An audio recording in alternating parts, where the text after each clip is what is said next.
وبشر الذین آمنوا وعملوا الصالحات، اور اے نبی علیہ السلام آپ خوشخبری دے دیجئے ان لوگوں کو کہ جو بات مان لیتے ہیں، یعنی ایمان لے آتے ہیں اور نیک اعمال اختیار کر لیتے ہیں، ان لہم جنات تجری من تحتها الانہار، کہ ان کے لیے باغات ہیں جن کے نیچے نہریں بہتی ہوں گی، کلما رزقوا، جب کبھی بھی انہیں رزق دیا جائے گا اس جنت میں، منہا ان باغوں میں سے، من ثمرۃ الرزق، کوئی پھل رزق کی شکل میں ان کو جب پیش کیا جائے گا، اہل جنت کو جنت میں جب کوئی فروٹ دیا جائے گا، قالوا هذا الذي رزقنا من قبل، وہ کہیں گے یہ تو وہی ہے جو ہمیں اس سے پہلے دنیا میں بھی دیا جاتا تھا، وَأُتُوا بِهِ مُتَشَابِهًا، حالانکہ وہ ان کو اس سے ملتا جلتا فروٹ دیا جا رہا ہوگا، ایگزیکٹ نہیں ہوگا، ملتا جلتا اس لیے دیا جائے گا کہ انسان کی ایک نیچر ہے۔ دنیا میں بھی آپ دیکھ لیں، آپ کسی دسترخوان پہ بیٹھے ہوں تو سب سے پہلے اس چیز کو ہاتھ ڈالتے ہیں جس کے ساتھ آپ مانوس ہو۔ آپ کسی ولیمے پہ بھی جاتے ہیں تو آپ کے سامنے کوئی ایسی عجیب و غریب ڈش آ جائے تو آپ اس کے رسک نہیں لیتے کھانے کا کہ پتہ نہیں کیا ذائقہ ہو، الٹا پلیٹ بھر کے بیٹھ جاؤں اور اس دوران جو میں نے کھانا تھا وہ ختم ہی ہو جائے، یہ بھی چانس ہوتا ہے نا۔ تو انسان مانوس اس چیز کے ساتھ ہے جو پہلے اس نے اس کو ایکسپیرینس کیا ہو، یہ اللہ تعالیٰ نے انسان کی نیچر رکھی۔ تو جنت میں بھی ابتدائی مہمان نوازی کے طور پہ جنتیوں کو وہ رزق دیا جائے گا جو دنیا میں وہ ایکسپیرینس کر چکے ہیں، آم، کیلا، انار، سیب، جو ہمارے ایکسپیرینس میں۔ اب دیکھنے میں تو وہ فروٹ دیکھنے میں تو ویسا ہی ہوگا، تو وہ کھانے سے پہلے یہ بات کریں گے کہ تو یہ وہی چیز ہے، ایتھے بھی آ کے وہی کچھ، لیکن مطلب آئے گا کہ ان کے اس کی طرح کا ہوگا لیکن ویسا نہیں ہوگا۔ اب انور اٹور کا ذائقہ اور ایک دیسی آم کا ذائقہ برابر ہو سکتا ہے؟ دیکھنے میں تو دونوں ایک جتنے ہوتے ہیں، شکل و صورت بھی ملتی جلتی ہوتی ہے، لیکن زمین آسمان کا فرق ہے ٹیسٹ میں۔ اسی طریقے سے چونسے کا ٹیسٹ ہو یا کسی دوسرے آم کا، وہ برابر نہیں ہو سکتا۔ تو یہ تو دنیا میں اللہ نے اتنا فرق رکھا ہوا ہے، تو آخرت میں جو آم دیا جائے گا وہ دنیا والا آم نہیں ہوگا، ہاں شکل و صورت میں ضرور ملتا جلتا ہوگا، لیکن اس آم کی تو کیا بات ہے۔ اللہ تعالیٰ جنت میں ہمیں اپنے محبوب صلی اللہ علیہ وآلہ وسلم کا پڑوس نصیب فرمائے، آمین۔ وَلَهُمْ فِيهَا أَزْوَاجٌ مُطَهَّرَةٌ، اور وہاں پہ ہوں گی ان کے لیے پاکیزہ بیویاں۔ پاکیزہ بیویاں دنیا کی بیویاں بھی اور جنتی حوریں بھی، وہ آگے چل کے ذکر آ جائے گا اس حوالے سے۔ اچھا، جنت میں جتنی بھی نعمتیں ہیں نا، ان میں جو یعنی ڈومیننٹ نعمتیں ہیں، ان کا کچھ نہ کچھ حصہ اللہ نے دنیا میں اس حوالے سے رکھا ہے کہ انسان اس نعمت کو ایکسپیرینس کر سکے، لیکن اس زمین آسمان کا فرق ہے، لیکن کسی درجے میں ایکسپیرینس کروایا گیا، اور ایکسپیرینس کروایا گیا ہے تو تبھی ان چیزوں میں اٹریکشن ہے، اگر اٹریکشن نہیں ہوگی تو اس کے لیے تگ و دو کون کرے گا۔ تو اسی طریقے سے یعنی جو ایک اللہ تعالیٰ نے سیکس کا جذبہ رکھا ہے انسان کے اندر، اس کا ایکسپیرینس دنیا میں کسی فارم میں کروایا تبھی جنت کی حوروں کا لالچ دیا جا سکتا ہے۔ اور اسی طریقے سے جو فروٹ ہے اس کا ذائقہ دنیا میں رکھا ہے، جبھی جنت کی فروٹ کا آپ کو لالچ دیا جا سکتا ہے۔ باقی تو بخاری مسلم میں حدیث ہے کہ اللہ تعالیٰ نے جنت میں وہ نعمتیں تیار کر رکھی ہیں جو نہ کسی آنکھ نے دیکھی، نہ کسی کان نے سنی، نہ کبھی کسی کے دل پہ بھی اس کا گمان ہوا، وہ تو ان امیجنیبل۔ یہ صرف متشابہات ہیں، چیزیں ملتی جلتی چیزیں دنیا میں، صرف بات سمجھانے کے لیے۔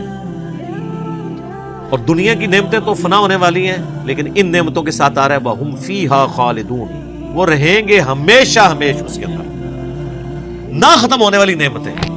اچھا، دنیا میں کوئی بڑے سے بڑی بھی نعمت ہے نا، وہ اچھی انسان کو لگتی ہے، لیکن جیسے ہی اس کے چھوٹ جانے کا خیال آتا ہے تو دل کے اوپر غم کا غلبہ ہو جاتا ہے، اور جنت میں غم نہیں ہے، اس لیے جنت میں ہمیشہ کی نعمت ہے۔ صحیح مسلم میں ایک حدیث ہے کہ جب جنتی جنت میں داخل ہونے لگیں گے تو ان کو ایک ندا کی جائے گی، جاتے ہی خوشخبری ملے گی، تمہارے لیے مبارک ہے، آج کے بعد تمہیں کبھی موت نہیں آئے گی، تم ہمیشہ زندہ رہو گے، آج کے بعد تمہیں کبھی بدحالی نہیں آئے گی، تم ہمیشہ خوشحال رہو گے، آج کے بعد تمہیں کبھی بڑھاپا نہیں آئے گا، تم ہمیشہ جوان ہی رہو گے، اور آج کے بعد اللہ تم سے کبھی ناراض نہیں ہوگا، ہمیشہ راضی رہے گا۔ یعنی دنیا میں تو سب سے بڑی اہل ایمان کے لیے ٹینشن ہی یہی ہے نا کہ میں نے یہ کیا تو ناراض نہ ہو جائے، جنت وہ جگہ ہے جہاں کچھ بھی کر لیں اللہ ناراض نہیں ہوگا. ہر وہ چیز جو دنیا میں بھی جرم تھی وہاں جا کے وہ جرم نہیں رہے گی. دنیا میں مرد کے لیے سونا پہننا حرام ہے اور جنت میں سونے کے کنگن پہنائے جائیں گے, ریشم کا لباس پہنایا جائے گا. قرآن پاک میں آتا ہے, بخاری مسلم میں درجنوں احادیث ہیں. جسے شوق ہو تو مشکات المصابیح کی 3 جلد میں جنت والا چیپٹر پڑھ لیں تو آپ کو اندازہ ہوگا کہ جنت میں اللہ تعالیٰ نے کیا کچھ رکھا ہے انسان کے لیے. لیکن یہ بات اپنی جگہ ہے, ایک حقیقت ہے کہ جنت پہنچنا بڑا مشکل ہے. یہ سب سے بڑا المیہ ہے. یہ تو بابوں نے آپ کو ایک خدا کا تعارف کروایا نا کہ جنت تو اپنی جیب وچ ہے.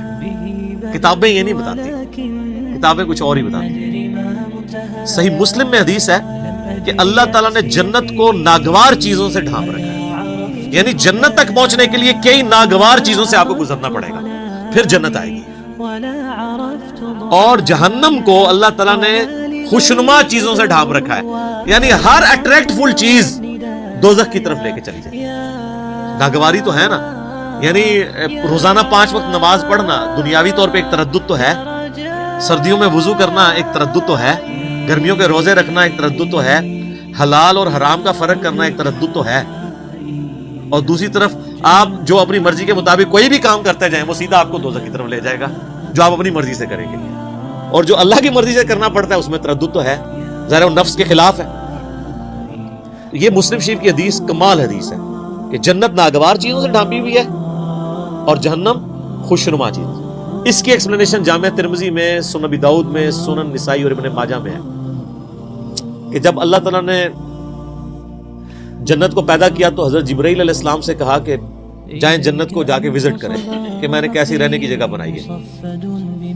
جب حضرت جبرائیل علیہ السلام جنت گئے اور اس کی خوبصورتی دیکھی تو اللہ تعالیٰ نے کہا کہ جبرائیل کیسا پایا جنت کو؟ کہا اللہ تیری عزت کی قسم کوئی بندہ ایسا نہیں ہوگا جو اس میں جانے کے لیے جان دھڑ کی بازی نہ لگا دے.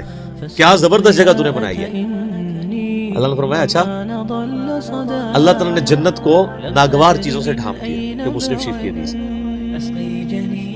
اور کہا آپ جا کے ذرا جنت کو دیکھو.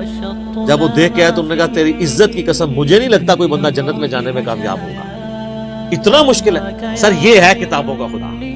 یہاں کہتے ہیں نہیں جناب, ایک دفعہ بھی پڑھ لیا,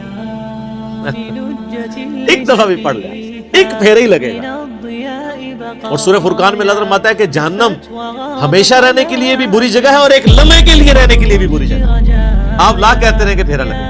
اچھا یہ پھیرا بھی اس لیے ہم کہتے ہیں کہ ہم نے کبھی اس پھیرے کو امیجن نہیں کیا, آپ کو ادھر بیٹھے بیٹھے امیجن کروا دیتے ہیں. اگر کسی شخص کو یہ کہا جائے کہ ایک فجر کی نماز چھوڑنے پہ آپ کو فجر سے ظہر تک ایک ایسے کمرے میں وقت گزارنا پڑے گا جو 10 بائی 10 فٹ کا ہوگا, اس میں 100 کوبرا سانپ ہوں گے, 100 بچھو ہوں گے, 100 اژدہے ہوں گے, لیکن صرف فجر سے ظہر تک بس, تو کوئی امیجن بھی کر سکتا ہے اس کو؟ وہ ان سانپوں کو تو آپ مار بھی سکتے ہیں, جہنم کے سانپ کے بارے میں کوئی سوچ بھی سکتا ہے؟ چونکہ ہم نے امیجن نہیں کیا ہوتا اس لیے ایک پھیرے کی بات کرتے ہیں. اور یہ تو بہت بڑی میں نے مثال دی ہے. اگر کسی شخص کو کہا جائے نا کہ فجر کی نماز چھوڑنے پہ فجر سے ظہر تک آپ کو صرف ایک موم بتی کا وہ چھوٹا سا جو فلیم ہوتا ہے نا اس کے اوپر یوں ہاتھ رکھنا پڑے گا فجر سے ظہر تک, سر 10 سیکنڈ نہیں کو رکھ سکتا, تو یہ کہنا آسان ہے پھیرے والی بات.